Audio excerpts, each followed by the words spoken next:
No, I'm just kidding. You will not. Okay.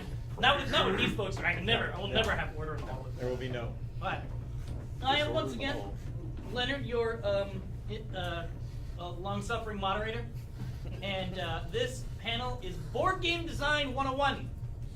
And I would like to start the panel by having the panelists introduce themselves and boast wildly of their achievements in this capacity.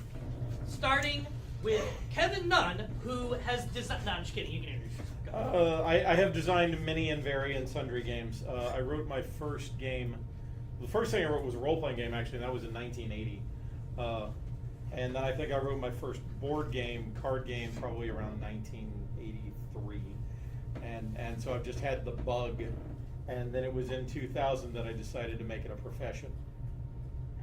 Dan? I'm Dan Kriss, Dan Kriss Games, and I've always loved games myself. I've been playing, role-playing games since I was a preteen, and been trying to design both, actually at the time, computer games on old QBasic, and also. That's awesome. Yeah, QBasic. If then repeat. Yeah. Logo. Retro. But no, I always loved making games, like the idea of making games, and I'd come up with, just different stuff. And then probably about 2008 or 2009, I finally decided to start taking it seriously. And I met Kevin soon after that, and he told me how horrible my games were. So. I did. And then they became better. They did. That's how it works. Well, I'm glad I'm on this panel then. Oh, yeah. Get the bump. Get the Kevin bump. I'm James Shade of Epic Age Media. I've been doing this professionally, such as it's called, for about 10 years, and we've just put out our 25th product. Nice. Well done. Board games, card games, role-playing games, novels, and more. Very nice. So, I think the best way perhaps to start this discussion would be to poll each of you for a particular, because as we know with creative endeavors, right, there are so many origins for a particular idea, so many places that a design could come from, right? And what I'm curious to know is if you feel in your design work that you trend toward a particular source and why. Like, do you look at components first? What components is this going to include, and thus how much is going to cost me to produce the mercenary approach, or is it, the idea in the shower of what if orcs did ballet, right? Or whatever it is. Don't try that game. Are you kidding? That's my new Fate Worlds. Yes, all right, adventure yes. right there. Orc ballet. But especially in the context of board games, I was wondering if you consider yourself to be focused in a particular way when you look at design. And we started with Kevin in the introduction, so we'll start with James on this question. Well, as I said in the role-playing panel, I always start with genre, and everything else just flows from that. And I basically just make a game. I usually have some sort of inspiration for that game, and it kind of will follow along that line, and I'll just do it. I'll make it better and add my own little tweaks and things, and try to do something that hasn't been done before, which is progressively harder and harder. Mm-hmm. And then when I get all that done and play test it, and then I go and see how much it costs, and I'm horribly disappointed.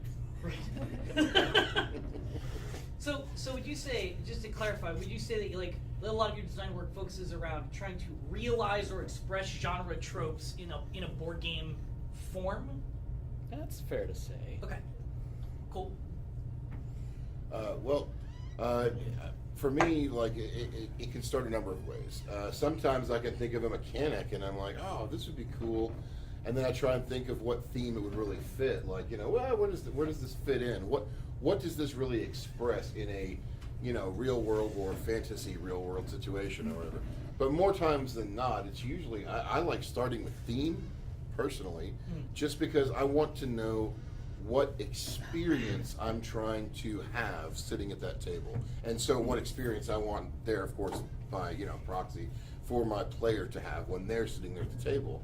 And so, if I want to have a game about, buying and selling livestock, for instance, then I should have an auction mechanic. It shouldn't be a roll and move with press your luck. You know what I'm saying? Like, you know, you find I like finding mechanics that really fit the theme and help express not just, you know, the overall look or you know, style of it, but also the feel of it, you know. So, yeah. A vocab term, press your luck mechanics are like Yahtzee, right? Yeah. Like, Where you can keep trying for more, but you can screw up and lose the whole thing each round or whatever. Yeah. Right. Cool. Kevin? So I absolutely agree that there needs to be harmony between theme and mechanism. However, I tend to think of mechanism first and then go looking for a theme that harmonizes with the mechanism. I was hoping we would get the other Yes, one. yes, I'm from the other end. In fact, I'm terrible at every 4 to 6 months, some company puts out, we want a game about blah, blah, blah. And I'm like, yep, not me. Unless I already have that game on the shelf in late beta form, I'm terrible at starting with a theme and writing a game when it comes to board games. I've done it successfully with role-playing games. So instead I go the other way around. I start with mechanism, and I look for a mechanism that is engaging and interesting and catches people's eye or keeps them really engaged with the game, curious about what will happen next. And then if I find that thing, then I ask, what's a reasonable theme for this? So many times I've started with a theme and had playtesters tell me the theme was getting in the way, and I reworked the game by changing the theme, and then ended up with a game that worked better for me. But it's purely style. I absolutely agree that theme and mechanism need to harmonize. I just happen to come at it from the other end. Right. Can you give me a specific example? Because like I think when we think about starting any kind of design work, the beginning of that process is always feels like so chaotic and so nebulous. So can you give me a concrete example of a moment when that thing, from whatever angle you come at it as, really clicked for you and told you, it went from this is stuff I'm thinking about in my head while I'm brushing my teeth or whatever, to this is a game. Like that first click moment. What does that look like for you? So pushing bits around is a mechanism. As long as there are rules that tell you how a bit gets from one state of being to another state of being in the game, you have a mechanism. It's a game when the results of that move are uncertain. And now I know I've gone from here to here, but I don't know what the eventual result of that action will be. And it's a good game if I have a reasonable idea what will happen, but the other players can mess it up a bit. So that's what I'm looking for. So rolling a die to try and get a 20 is not a game, it's an activity. But rolling one or more dice, trying to get the highest die, where I get to decide how many dice I'm going to pay for before I roll, is now a game. Right. For me, I think like a game, like to give an example of when that going from that moment, that spark of creativity to like when you feel, oh, this is definitely a game. I could use the example of like the shortest game I ever designed, or like the game that took me the shortest amount of time to design. One night I woke up in the middle of the night, as many of us do, to simple constitutional, and in that like 2 minutes, for some reason, Sing a Song of Sixpence, 420 blackbirds baked in a pie was stuck in my head, and I thought to myself, that'd be fun if you had a game where you were like putting blackbirds into pies, and so then I immediately thought, oh, that would be a kid's game surely. And then, so if it's a kid's game, it should be simple, but you want to learn something, so counting. So then, literally, within that 2 minutes, I finished my business, I went out to the computer, I sat for about 10 minutes and typed the whole thing out, and then I went to bed. I woke up in the morning, I was like, I just made a game. So I went out there and I prototyped it, but of course, it wasn't a game yet. You got to play it first, and of course, there's lots of playtesting stuff too. But I prototyped it in about an hour, we sat down, we tried it, it was like, wait a minute, this actually works, like this is really cool, and of course it's a simple game compared to, I have other games that, literally have gone through like 8 or 9 iterations, like from big board game to small board game to card game to dice game, back to board game. But I mean, in the end, like when a game just feels right, when that experience at the table feels right, when you don't feel any more squeaky wheels, that's when it's really a game. Because if you feel even the slightest squeaky wheel, I'll tell you right now, it will destroy you.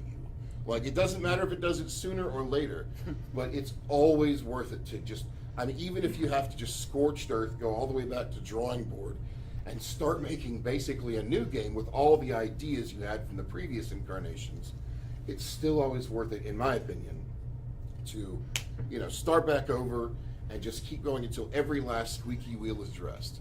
To wrap it up, there's a saying that I forgot who quoted originally, but a thing is not complete when you can add nothing more, but when you can take nothing else away. So once you cannot remove anything else, you definitely at least have the game. Now, if you want to add more to it after that, great, but, you know, so. James. Yeah, I think my specific example is this card game, All Hallows Eve. I just finished watching Nightmare Before Christmas. And I said, you know what, there's no game, just a game about Halloween. And it just came to me like that. I used some old Gustave Doré artwork in it, and I had a game about Halloween. It's got all the old tropes of Halloween, everything is in there. And I just kept it simple and cranked it out. How did you know you had something? How did I know I have something? How did you know that was the game? It just kind of comes to you, you know? It just, I mean, I don't, sometimes it is nebulous and chaotic, and sometimes it just crystallizes like that. I mean, I've gone from idea to prototype in like as little as 3 days sometimes, if it really just hits you. So let's talk about prototype. What is it that you think you need to call to say that you have a complete prototype of your game? When you say the word Photoshop. prototype, what do you mean? Let's get the word complete out of the way. A piece of paper that I tore out of a notebook and then folded 4 times so that now I can tear it into playing cards and we can mix them up face up and grab some is a complete playable prototype. Got it. As long as you can push bits and ask people, is this an interesting activity, you have a complete prototype. And if you wait any longer than that, you've waited too long. So many people tell me their prototype isn't ready to test. There's no such thing. I like that. Dan? Do you concur?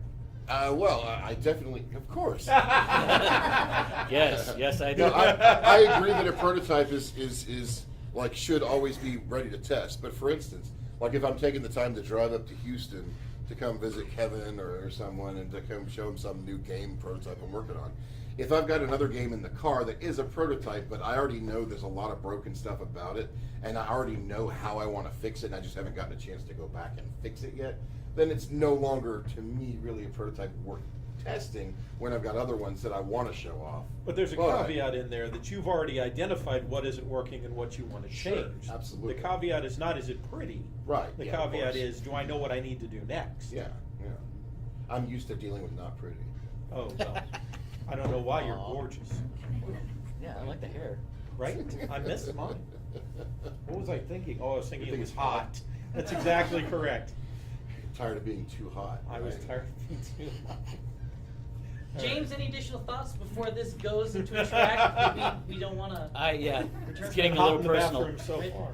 No, I just I write out my notes on scrap paper, and then I type it up in Word, print it out on cardstock, and I've got playing cards, Cool. and that's my prototype. Do you use Word for prototyping, or Yeah. like I used Publisher for a while to have like a basic Yeah, line, Word's but easy. now I'm working with Photoshop because it's just easier to move the bits around a bit more. Yeah. I have Layers and all. templates in Illustrator, and because they're Yeah. already templated, it's super quick for me to come Yeah. out. Exactly. Another question that might elicit some answers at length or might elicit very short deflections. Is there a way that you, as board game designers, attempt in your own mind to quantify the idea of what is fun? I'll deflect. Oh, I'll take that one on right off. Okay. So my most popular series from when I was blogging, and my blog is still out there, it's kevingnunn.com.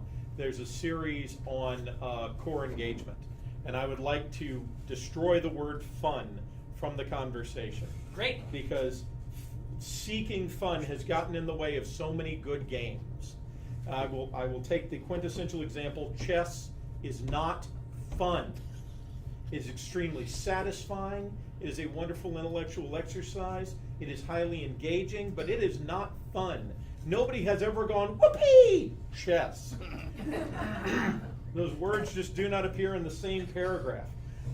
Engagement is what I care about, and that's what I chase. I chase the players are hunched over the board and they really care about what's going on, or even to the wildest party game, everybody is having so much silly fun that there's no time to check their phone. If there's no time to check their phone, that's the game I'm after. Having so much what? Exactly. Well, party games can be fun. Sure, Party well, games can and party should be is fun. indeed in the title. Okay, they're having so much party they can't. How about that? They're having so much experience. They're having so much So engaged, experience. ready Yes. to go. But I didn't say games shouldn't be fun. I said fun should not be the only goal. Sure. That we should look for other goals other than just fun. Well, first, but fun's a plus. as a creator, I agree. We should look for something other than just fun. We need to make sure it's a solid game. But for Right. them as the gamer, they don't need to worry about whether they're. I mean, they should know whether they want to go to a complex game or a simple game. But either way, even if they pick a complex game that they thought was supposed to be simple and they lose horribly, if they're still having fun playing it, then it was still worth it for them. They still enjoyed it.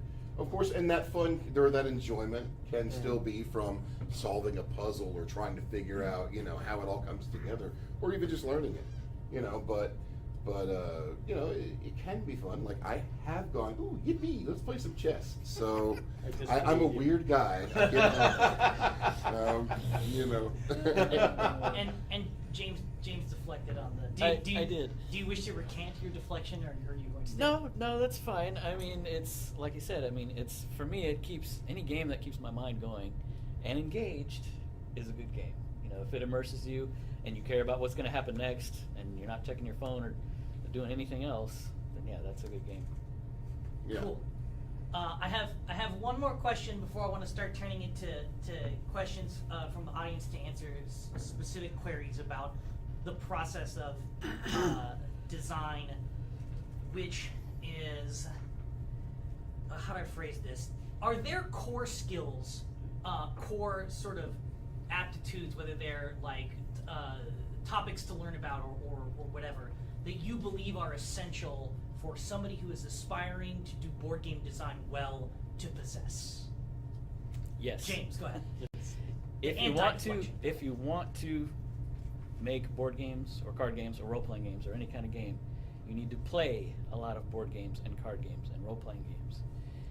I know so many people who are just so tunnel vision, they play one thing and one thing only, and you need to have a broad experience because each one can affect the other mechanically, or whether it's the setting or the theme or the genre or whatever, and you have to pull different ideas from here and there. I've played games that I don't care for and that I never bought, but I played them and I learned like maybe one little mechanic out of that, and I could translate that into other games and say this was a good mechanic even though the game as a whole was not good, so I'm going to use that. So all three of those types can borrow, and miniatures games too. I don't do those, but even those can be included in some fashion. And you're saying that just comes as a process of the 10,000 hours of playing Years, as many different kinds of games. Decades. Play everything. Yes, Play play everything. Play everything. Cool. Yeah, because especially once you get to designing board games, you won't have time to play any other games because you'll be too busy trying to play test your own games every time you can manage What to he get to the said. table. That includes video games too. It includes, I'm sure it does. Anything else in terms of formal skills, things you would recommend to an aspiring board game designer? Know about blah. Well, first of all, let us define terms. Great. If you are talking about designing games, then yes. If you are talking about designing games to sell them on your own, that's a whole separate horse of a different color. This is 101. So let's just stick with board game design for Yeah. now and not get into publishing and all that stuff. But in board game design, it definitely helps, first of all, to get out there, like they say, to play other games, so you have an idea of, different types of mechanics that are common. If you don't know what trick taking or roll and move or trading or any of these things, auction, if you don't know what any of these terms mean, then you're going to be at a disadvantage already in nothing else other than even just trying to explain what your game's trying to do to other gamers.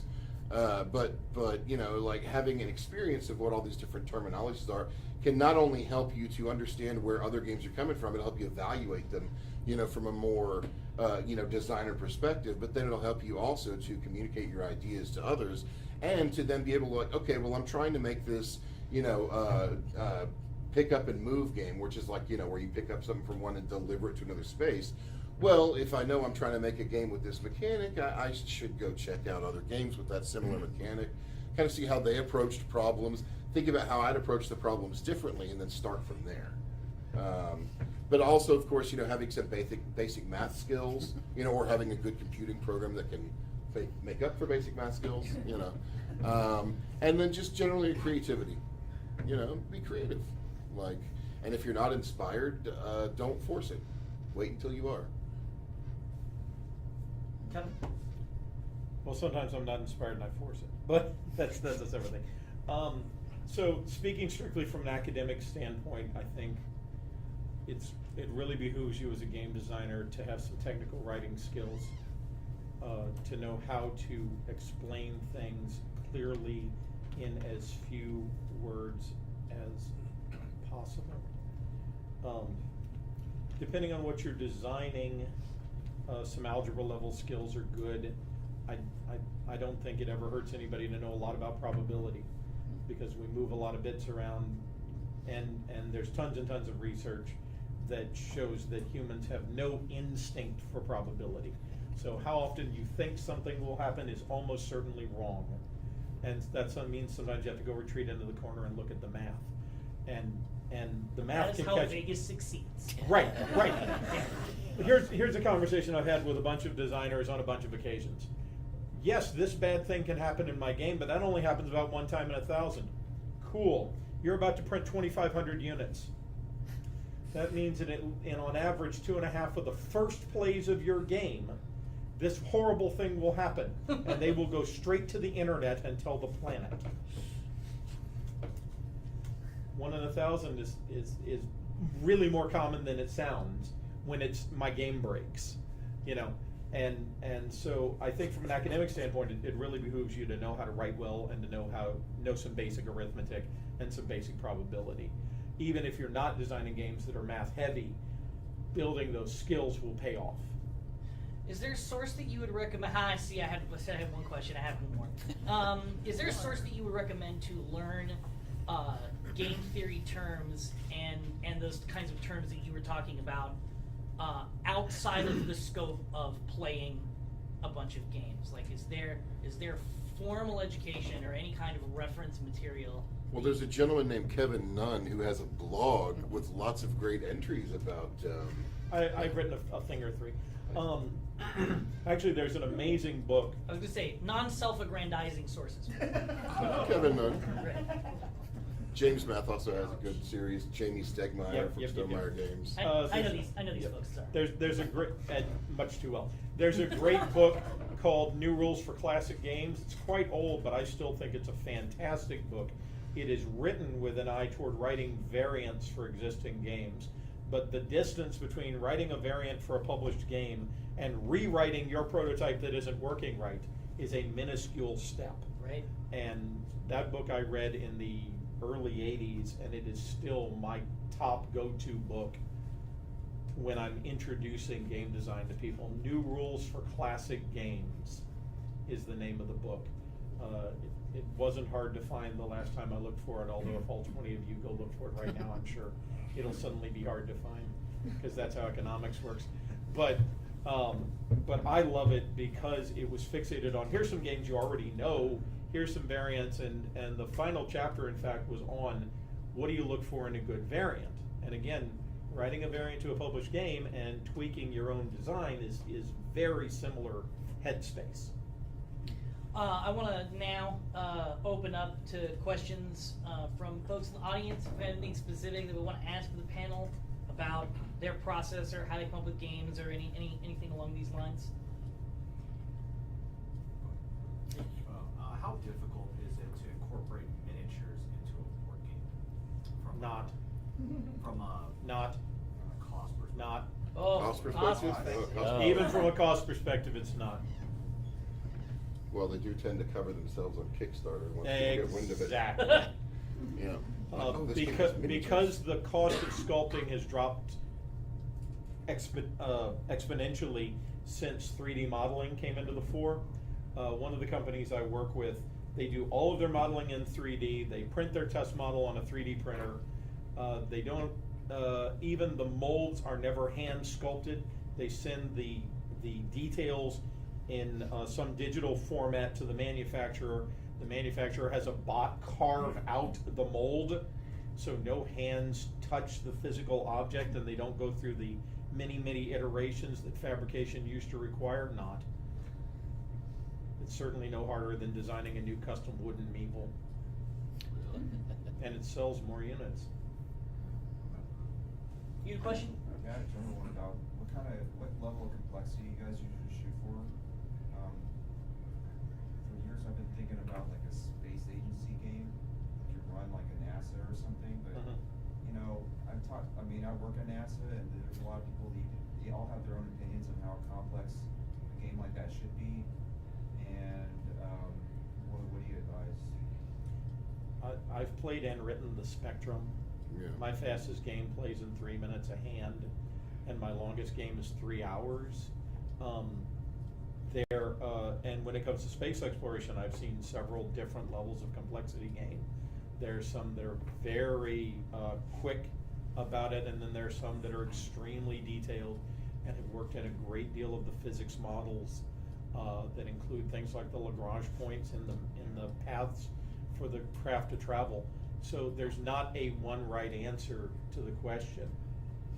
Yeah, you could have it. Sorry, go ahead. Oh, I was going to say, you have to keep in mind, too, that I think that in our video game age that we've gotten so used to playing all these games, video games, we don't realize, and they could be simple point and click kind of thing, you don't realize how much is going on in the background that the computer is handling for you. So I've seen a lot of people try to translate that into board game style, and suddenly you're a computer there having to do all these calculations and algebra and all this stuff just for a simple function, you know. Well, that's one of the reasons the designer needs to know a lot of math. Right. Part of your job as a designer is you hide the math Hide from the the math. players. Yeah. Yes. You yeah, do a as much whole as ton of possible. math, and then you give them just a chart to look on. That's right. Is this turn 3? Row 7. There you go, done. But for complexity, really, I think the first question is you should ask yourself, what level of complexity do I want for this game? Because you could make a game about running a space agency, and it could be as simple as Zombie Dice or as complex as Twilight Imperium.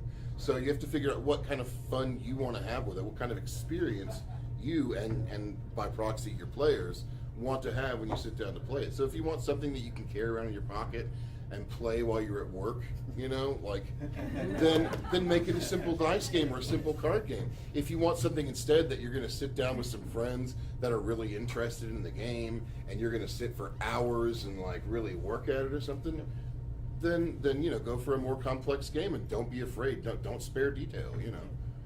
The market is certainly broad enough to support the entire spectrum. And a game complexity doesn't, just because a game has a lot of pieces, doesn't mean it has to be complex by definition. It can still be simple and just have a lot of complex possibilities and options too.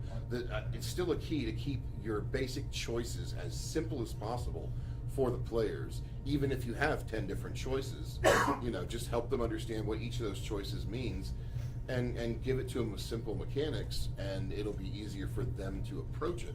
Well, the number one question I get is, why don't you just go and write a computer game? And I'm like, yeah, you can, but like, you know, there's Kerbal Space and, you know, other older people are playing Orca Sim and other flight simulators, and you get like down to the friggin' dials and switches and stuff level. But I told them, like, well, I want a board game where you're actually doing negotiations, and, you know, I'm a space agency and you're another space agency, and maybe we can team up, build a space station or something.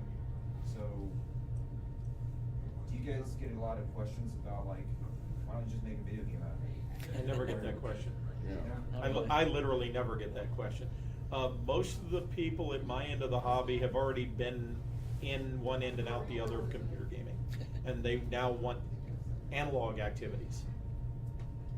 Yeah, we get tired of staring at a screen all day. Right. Yeah, yeah. Well, and in the end, I mean, if you wanted a computer game, you'd be making a computer game, but Yeah. you want to have like a board Right. game of some kind, so that's why you're making a board game. Right. That sounds interesting because you immediately went to the word negotiation. So like, not to, I am the moderator of this panel, but I'm also a client, you know, whatever. But, that identifying your own objectives. Like, it's really interesting to me that when you said you wanted to make a game about running a space agency, the first word that came out of your mouth and activity thereafter was negotiation. Right. Yep. That tells you already about the form Yeah. that you want this game to take, which means Yep. you don't want people to be running budgets, Yeah, right. right? Yeah. Yep. I actually don't want you to write a board game anymore, because when you said negotiate, I wanted you to write an RPG. I was like, I want you on the role-playing game panel I did 2 hours ago. That's because now that sounds to me like a really interesting game that very few computer programs are going to simulate worth a damn anyway, right? A group of enlightened self-interest space agencies. We all want the glory, but we can get there faster working together if we can work out our differences. That sounds like a great game that I want to play. Yeah, so many of the space exploration games just kind of flopped. I mean, I was talking with him about why is Settlers of Catan like so popular, and I don't get it either because I thought the game was kind of too simple. But there's Settlers of something- Catan has a huge social factor. Yeah. and that's why it latches on.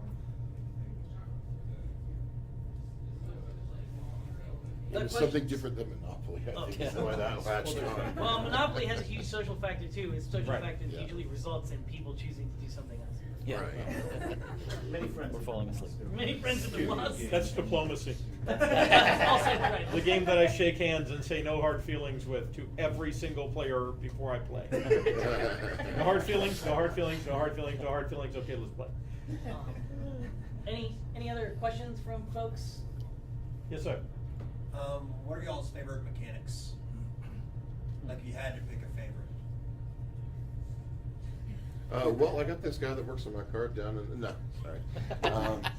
Actually, some of my favorite mechanics, I love a game where you have a good trade mechanic, but I definitely love like a game that has like a good business sense in general, like, not just trading with other players, but maybe even trading with the game, balancing resources for resources, but when you can trade with other players, then you get a chance of knowing, oh, well, if they trade me this thing, they don't know I can do this other thing with it. And of course, they're thinking the same thing too, so you have that fun kind of going back and forth.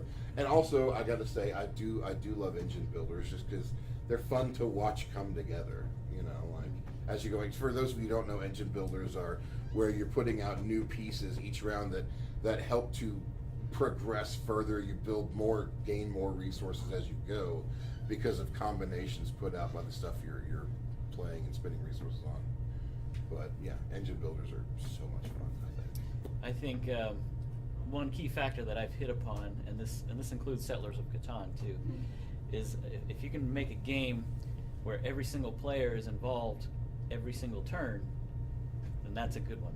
Mhm. Because most of the games out there, and always have been, it's your turn, you roll the The dice, rest of us can all check out. you move, yeah. I mean, everybody else can leave the table while you're taking your turn, basically. I've And heard that as a big criticism they're of not- Dominion, is that it's really almost an individual game. yeah. Depends on how many players you're playing Dominion with.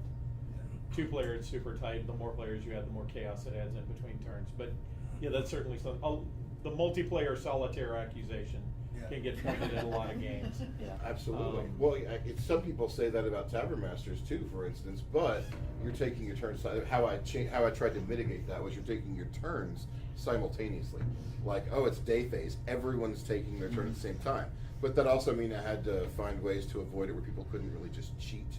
Had to mitigate the cheating factor as best as possible, and you just keep it lively. Another way I've seen games mitigate that kind of factor, for downtime, is just you be planning out what your next move is and trying to strategize while they're going, but you have to have enough stuff going that you can try and strategize, Yeah. while everyone else is going. So, but there are some ways around it, but it is, it can be a concern. I'd like to be pithy and say I don't have a favorite mechanism. But what I would say is gonna run parallel to them. It's more like, what do we look for? Let's take Monopoly as a good example of a game we all know that will illustrate the point I'm about to make. The first 4 or 5 turns of Monopoly are largely part of the setup. They say the game is started, but it really hasn't that setup. It's just because we all start at exactly the same starting point. It's not until we've gotten a couple of times around the board that now we have different motivations and different drives and different. I think all of that should be front-loaded into setup. So you can call it a lot of things. I sometimes call it starting the game on turn 3. But any of the parts where the game isn't really rolling until these things have happened, always make me ask the designer, well, why do I have to wait for those things to happen? So in my rail game, the first thing that happens is everybody drafts in reverse order twice around the table. First they draft a power that gives them an ability other people don't have, and then they draft a starting rail link that they're working on the map. So the 2 things that people would need to do to get moving in the game happen during setup. And I've employed that in a number of games where players have drafted their starting position, or something happens to give players a starting position. In Settlers of Catan, it's where do you put your first 2 cities, right? There are no resources spent.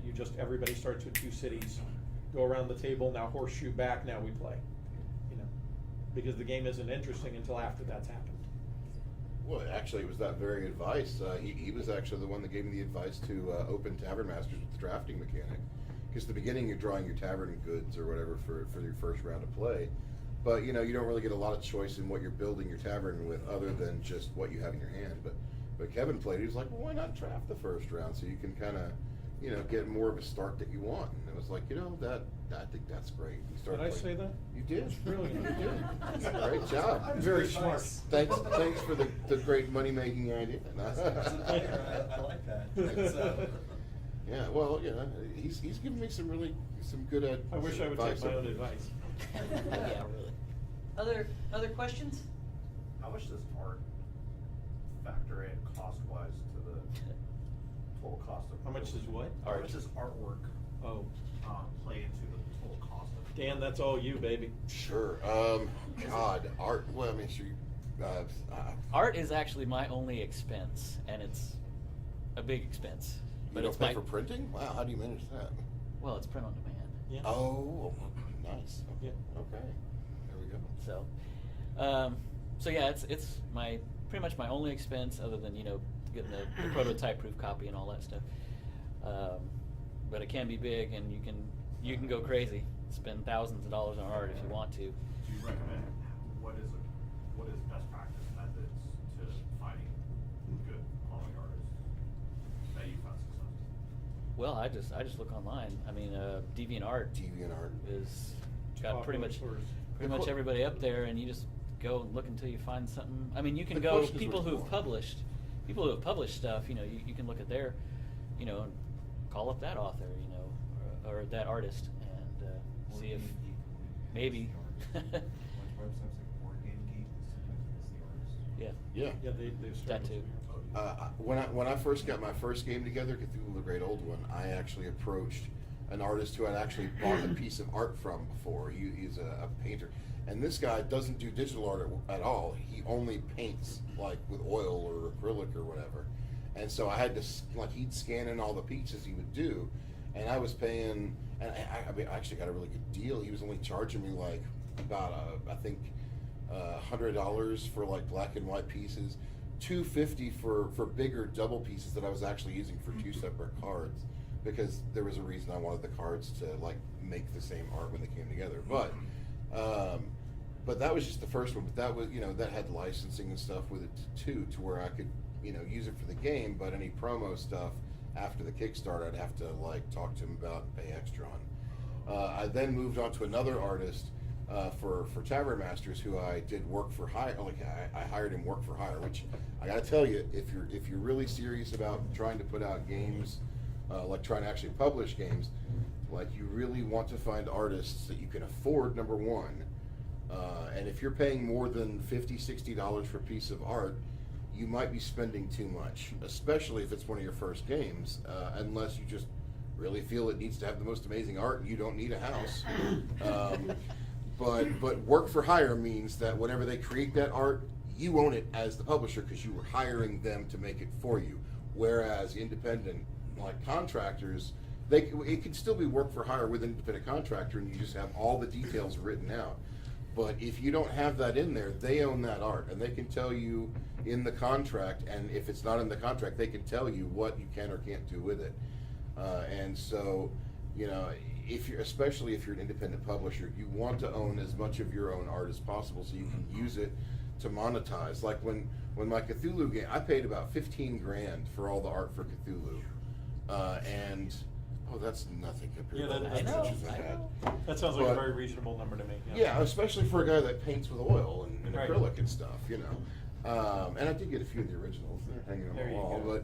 but nevertheless, you know, the game itself didn't hit very well, and it never got to distribution at the time. So I ended up taking a massive loss on that game, and it wasn't just the 15 grand for the art either. And so if I owned the art, I could do other things. Like I could print mouse pads, I could print, you know, coffee mugs, calendars, whatever, to help monetize that art, to help, you know, kind of cover the burden, and you know. But since I don't own the art itself, since I don't own the license, or just licensing it, I can't do that. But with Tavern Masters, I own all that art. So if I want to make beer mugs or, you know, T-shirts, whatever, then, Beer mugs with coloring barmaids, right? Yeah, sure. Actually, our beer mugs just have a really cool, like, dragon holding a thing. But You yeah, have the mouse pads too. huh? Don't you have mouse pads as well? Yeah, we did mouse pads just because as a fun thing, you know. Well, we were doing the play mats, but sadly we're out of play mats right now. So we gotta order more of those. Any other questions? I've got something I want to throw out there if nobody has a question. We're closing into the last 5 minutes of the panel. Could I throw just 2 seconds? Yeah, for real sure, quick. go So ahead. sorry, but a great place to look for art for, you know, for cheap that you'll own if you make sure to say, you know, commercial use. Fiverr is one of the things I've been using. Just look through the art that the people have on there. The one thing you have to be aware though is the first 3 images they post don't have to be theirs per se, but every one after that is definitely one that they made through a contract. So watch for that. Because I hired one guy who I thought made good art, and it turned out he didn't make that art at all. And I was like, you know what? Oops. Well, I mean, he didn't try to pitch it to me. It was just his example art. Right. What do you mean But- the first 3 images? They'll have like a gallery of images, the artists, and so the first 3 images on their gallery you see can be whatever they upload to show what their style is like, and there's no check It and doesn't balance have to on be that. by them. Right, I mean, it's supposed to be, but there's no checks to make sure it is. But everything posted after that is stuff directly that they did through Fiverr for a customer. So, but I mean, you can find artists on there for 30, 50, 60 bucks that can do really good art, and you'll own the rights to use it as you like. So sorry, anyway. No worries. I just wanted to real quick sort of go across the panel and talk about the most common novice mistakes that you see people who are getting into board game design making, and what one concrete piece of advice you would give them to avoid, preempt, or correct that mistake. Mistakes. Okay. So I'll cheat and make it 2. Great. It's not ready to play test. Yes, it is. My family likes it. I don't care. And then the immediate follow-up to that, hey, I finally made a prototype. We played it twice. Let's put it on Kickstarter. Right. Well, there's a whole separate thing about Kickstarter and where that can be a problem. But seriously, thinking your proto isn't ready to test, your proto's always ready to test. No matter how half-formed, half-baked it is, it's always ready to discuss and shove bits around and test. And in statistics, we have a concept called response bias. This is when you survey someone and they tell you the answer you want to hear. And that's why what your family thinks of your game is not useful data. Nice. Anything from? Well, to further elucidate on that, I would say, you know, as a beginning game designer, you're kind of like a new parent. anybody that has Oh, anything to yes. say about your game, you're like, How dare you oh say no, that." no, you don't understand. It's like this, and here's why I'm doing this. And no, you just don't quite get what I'm trying to go for here. Guilty, guilty, You know, guilty. and we all were. Oh, God, We all were. How many times was I like, no, Kevin, you just don't get it. I'm trying to do this. No, Mother, I So, get it. but then you know, after you've had a chance to, like, you know, feel a little self-confidence, you've designed a few games that people have enjoyed playing or whatever. Then you're kind of like, you know, you got a teenager. It's like, oh, you think there's problems? Okay, well, I can see that, you know, but well, you know, maybe give it a chance or think about it. But finally, you'll get to that you know, like, unconcerned parent with 6 kids thing, like, oh, you think my game's crap? Show me. Like, Yeah. I'm sure you're probably right. Tell me how I can make it better. I'll beat it up and Key straighten it out. key thing is always listen to your players' advice. Even if you know in your heart that it's horrible advice. I mean, I've had people that are playing like Tower Masters like, wouldn't this game be better as like a war game? No, it wouldn't. You're not moving ale around, right? But the point is like every piece of advice can still have some golden nugget of truth in it. Right. But you've got to be open to accepting it Right. to get that golden nugget of truth. I use a particular rule myself that is like, basically it's a rule of 3. If I have 3 separate playtest groups that give me the same feedback, piece of feedback on a particular game, that is the one. Like, I don't look at as much at the scattered feedback, but the clusters Yes. I look at a lot. I do 4 because sometimes those 3 are like, they kind of talk to each other and then they'd all complain. Right, yeah, okay, blind test groups, yeah, for sure. And don't be afraid to just throw your ideas out there and just give it a shot, because there's a niche market out there somewhere for everything. Trust me. Yeah. And but- don't be afraid that someone's going to steal your idea to the point where you just don't talk about it, because you got to God. talk about it. And they're trying to steal my idea. Nobody has time to steal your idea. Right. They're too busy with their own idea. Their own ideas, right? Yeah. Cool. Well, that is going to put us at time. Thank you so much, gentlemen. Everybody, please give our panelists a round of applause.